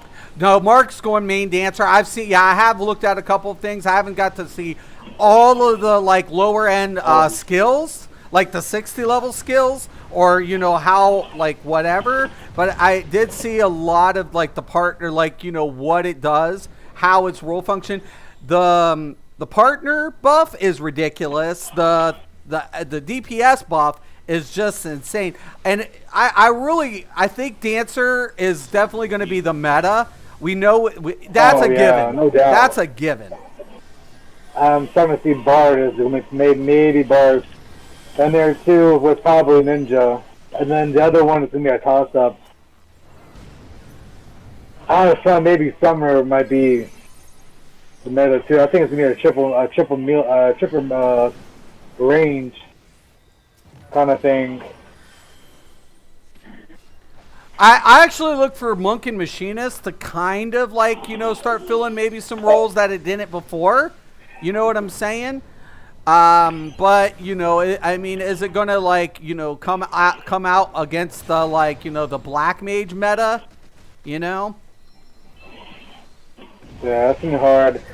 Monk I see doing pretty good, but only if you got more than one physical DPS in there. So if everyone's physical, physical can be range physical too. So even dancer would even get a benefit from it. Bard and machinist would too. So if you have like any of those, or of course the other melee ones, then yeah, it would work pretty good for Monk. Mm-hmm. I think the tanks, and we talked about this in Discord. I honestly think the tanks are sitting in a better spot when it comes to when it comes to like meta. I don't feel like the tanks have to worry so much this time around adapting to meta. You know what I'm saying? Not tanks, anyways. I think it's going to be based on situation and maybe the content you're playing. Right. So I can see Dark Knight in a magical fight. Well, raid over a warrior. Well, the thing that makes like Paladin appealing is the support it has. Once again, Paladin's gonna be in there. It's always about the support, and Warrior was always about the damage. But like a lot of people talk about the nerfs to the healers, right? They want to talk about the nerf to the healers DPS, but they didn't talk about the nerf to the tank DPS, which is still happening. Yeah, we lost our tank stand. I mean, not tank stand, our DPS stand. So I can't go into deliverance to my warrior to spam spell cleave and just rape. I can't do that. Nope. I got to stay either toggle on or off. Right. Pretty much, and then let them decide what happened. Which is not giving any bonus to the DPS. And once again, Yoshi P and them said that was something they were looking at, was the DPS output of the tanks and the healers. Yep. But I haven't heard anyone complain about the tank stuff at all. Yeah, I agree, Mark. Oh, no, that part. No one can assume anything. It's not like anybody's gotten to try the 5.0 content at Endgame, because even with the people who went and got to test it, they didn't give them access to the trials or raids. So we didn't. There's just one dungeon they tried. Yeah. Just one little dungeon. They didn't get any access to anything other than that. And so no one can, assume anything. But, I mean, are we going to say that there's going to be, like, when it comes to, like, pugging, like, raids and pugging trials, I don't think the meta is going to be a determining factor in casual Q system. Nah. But when we take a look at, once again, the extremes and the slayers, that's where meta always becomes the more defining point due to what? The mechanics. You know? That's where it becomes a little bit more defined. Where, once again, it's backwards here in this game, because this game, it's always about the top DPS being slotted, right? In ESO, not this game, in ESO, it's always about the top DPS or assumed top DPS being part of that meta mentality in ESO. But in this game, the meta is about literally the support that buffs the DPS and that stacks. That's the meta here. So you don't need a class being the top DPS for your job. What you need is how much support you're giving the DPS or that DPS job that's boosting not only your damage, but your party's damage. Right. That's meta here. These are the metas that situate this game. So you have an opposite effect, like when it comes to understanding, like, well, you know, what makes up the meta, you know, oh, okay. And it's like, you know, there's always a number of factors that could be associated. But, you know, I honestly wish that White Mage, White Mage is going to be the highest direct healer. We know this. And in PvP, it's going to be a bane. It's going to be a fucking pain in everybody's ass, you know? I mean, especially when they go the super thing with the butterfly wing. Right. I mean, when it comes yeah, well, in PvP, you might not see that ability. Remember, PvP, you don't get access to all your shit. So. Oh, yeah, they might turn it down a little. Right. Which I feel that's why this game has potential. Like, I don't mind the action of the PvP system in this game. I don't mind the I like the objective play. I like the fast-paced content of the PvP in this game. But, you know, what I have the problem with in this game is it's so job specific and so job dependent that it literally sucks the fun out of it. It sucks the goddamn fun out of it. So, you know, the meta for the first month of a game's release, they are full of it. Yeah, you're not wrong. Right. Like, it's like Dark Souls. If you say that you know the meta within the first month of Dark Souls, someone's going to come to you and beat you to death with a broken straight sword. Right. Once again, I got to leave party here. But I don't think that, you know, once again, I don't think the meta is, like you said, it's not going to be like something that's going to be so easily defined in the beginning. Because it's trial and error, right? It really is. Like Mark said. Testing and all that. No one has ever played End Content 5.0, so they don't know. Mystic tanked a dungeon in DPS stance, and he did fine. If anyone I've done that. If anyone tries to say they know meta for the first month, yeah, they're full of it. Right, absolutely. You know, the funny thing about it is, and that's my problem with, and the mentality of players like hitting panic in this game because of these changes, I think is not warranted. It's not even warranted. It's like, to me, they're making the adjustments to do what? To promote healthy groups scenarios, to give what? More option to configuration. It's like group configurations.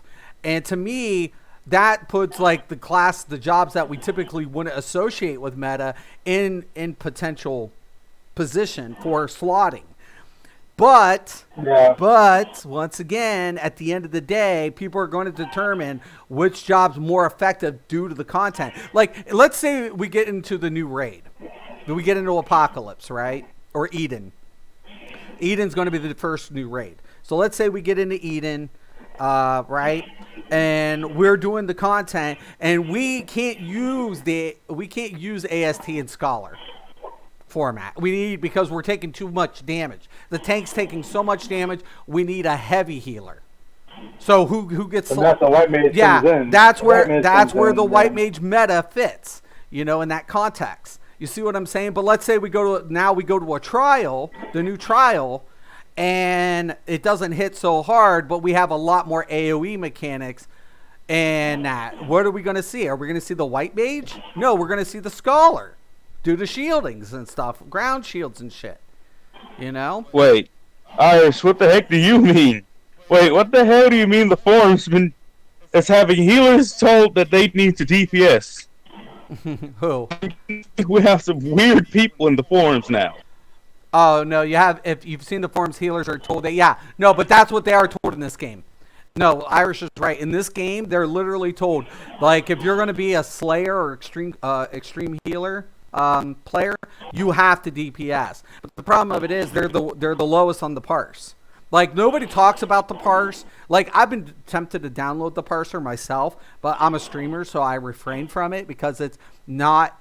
You can get banned for having, like, if you try to be toxic with the parser in this game. You can get banned. You can get permaban.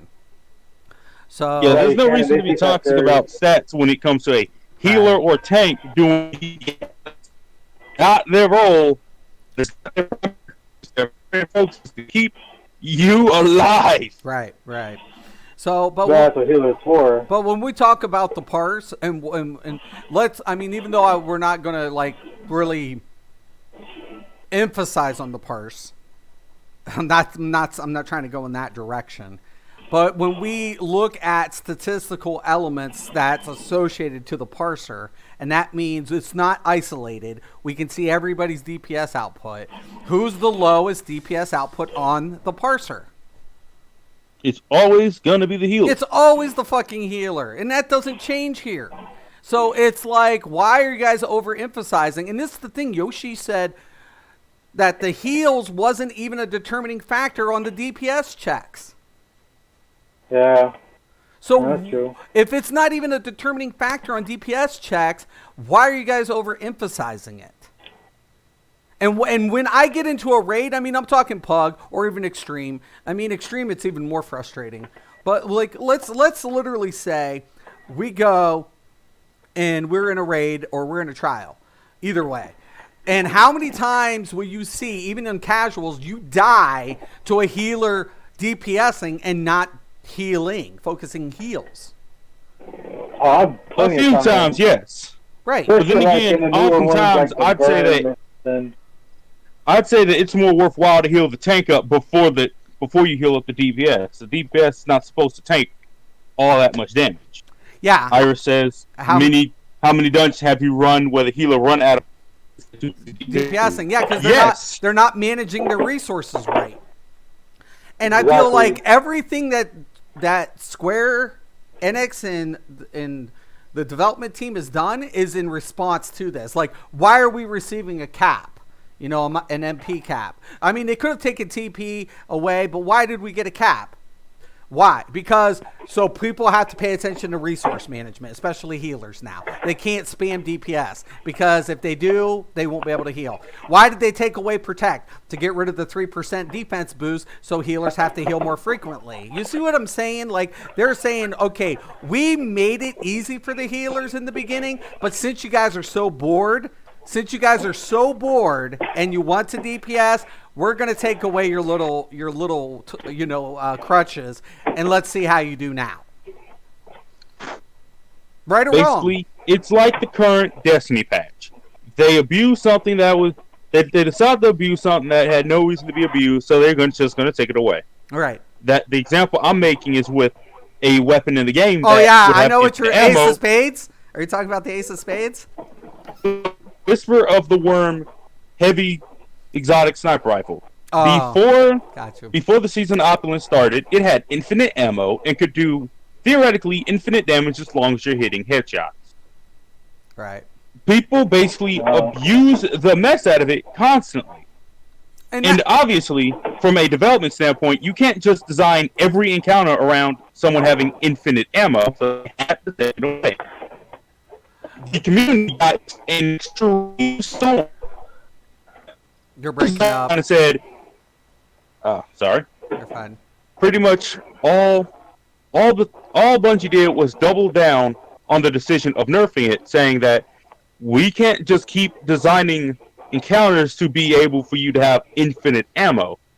Granted, Right. the community was still, but plenty of people, including myself, saw the reason behind it.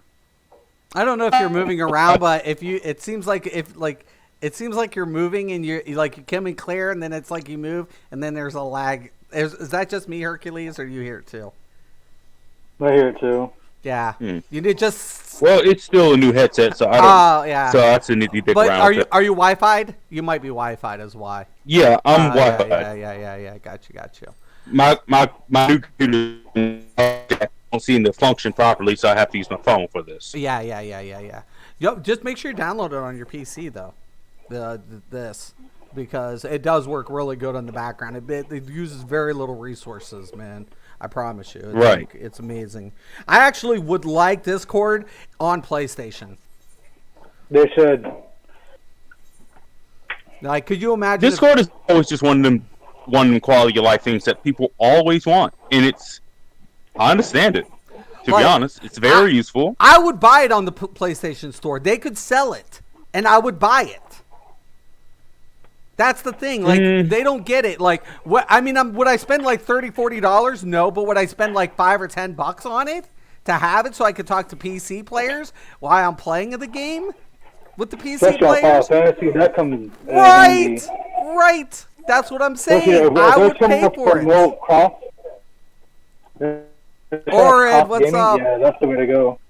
That's what I'm saying. Like, you know, like Microsoft. If on my Xbox, I'm not on my Xbox, but I'm on my PC. I can still conversate with my friends on Xbox on my PC through the voice comm. But I can't do that with PlayStation because PSN never put anything together for PC. Nothing. It's like, you guys suck. You know? And now you guys have to get on phones, which isn't bad. At least you can do that. You know what I'm saying? And people have, and people do. But it's like, why don't you just make a deal with Discord and offer that voice service on the PlayStation and sell it? So you make a little bit of money, and it pays to support the PlayStation's version of Discord. Why?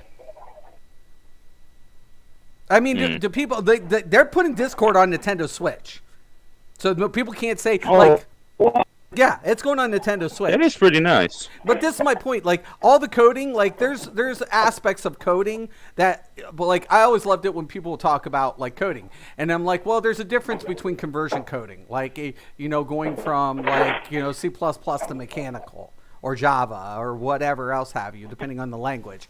And there's some things that's really easy to do, and other things that are next to impossible. But when we're talking about similar base operation coding, it's all the same in that structure. And to me, it's like, why are you guys saying it's impossible? That's bullshit. Like, yes, this is impossible, but this is not. Like, I don't get that. Like, why they keep throwing out excuses. I don't get that. But that's my opinion. I wish now PlayStation could offer, the same, experience that Xbox has, where I could talk to you guys on PSN on my PC. That would be great. I'd even pay for that. But Yeah, that would be really good. like, say that's attached to your PSN account. Like right now I don't have my PSN account. I don't need it.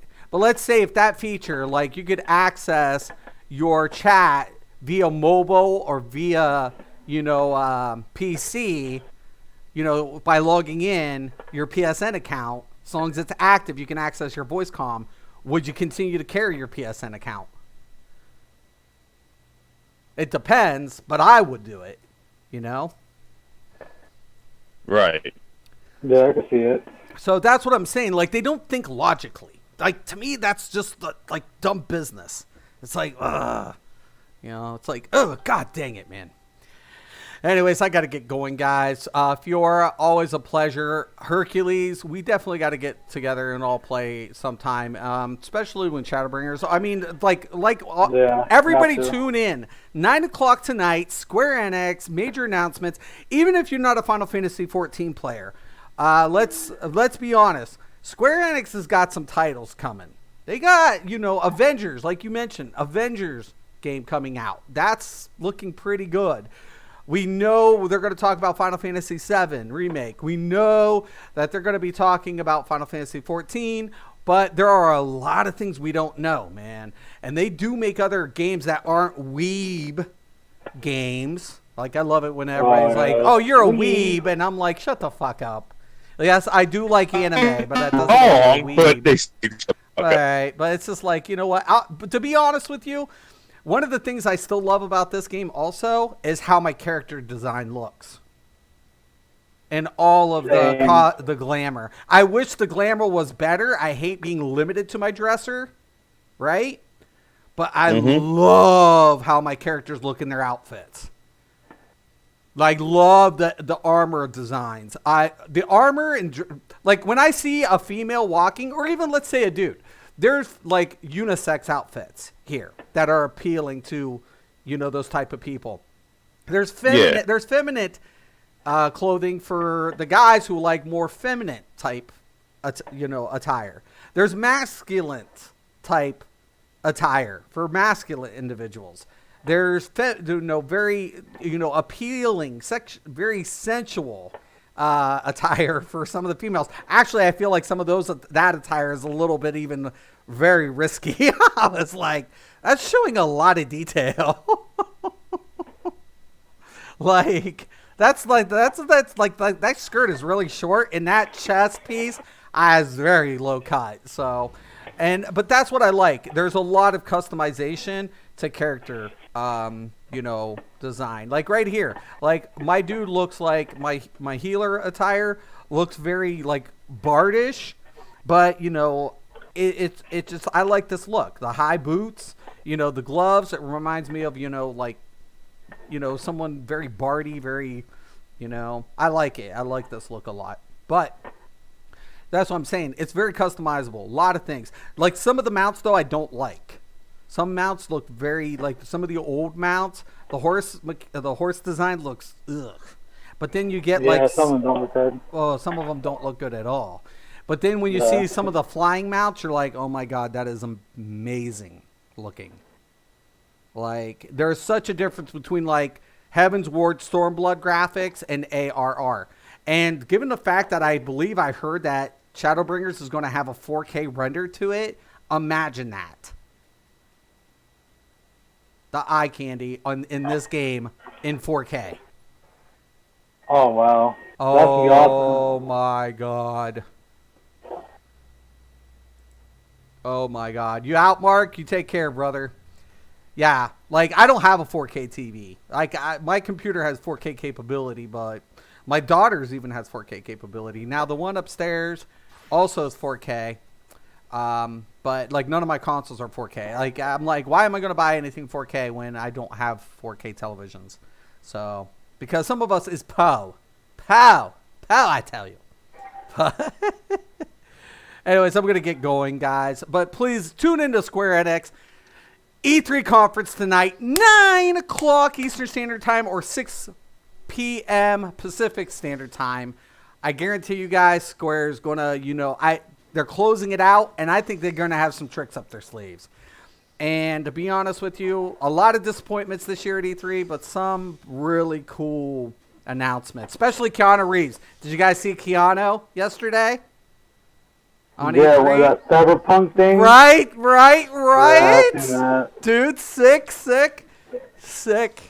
All right, I will let you guys go. Hercules, thank you for stopping in. Fiora, thank you for stopping in. If these guys want to check these guys out, Hercules, I think you're going to be on Twitch, right? Coming up with Shadowbringers. Yeah. Go check out Yeah, him. Shadowbringers. I'll be into it. And I'm Fiora, excited. do you do any content creating? I don't know if you do or not.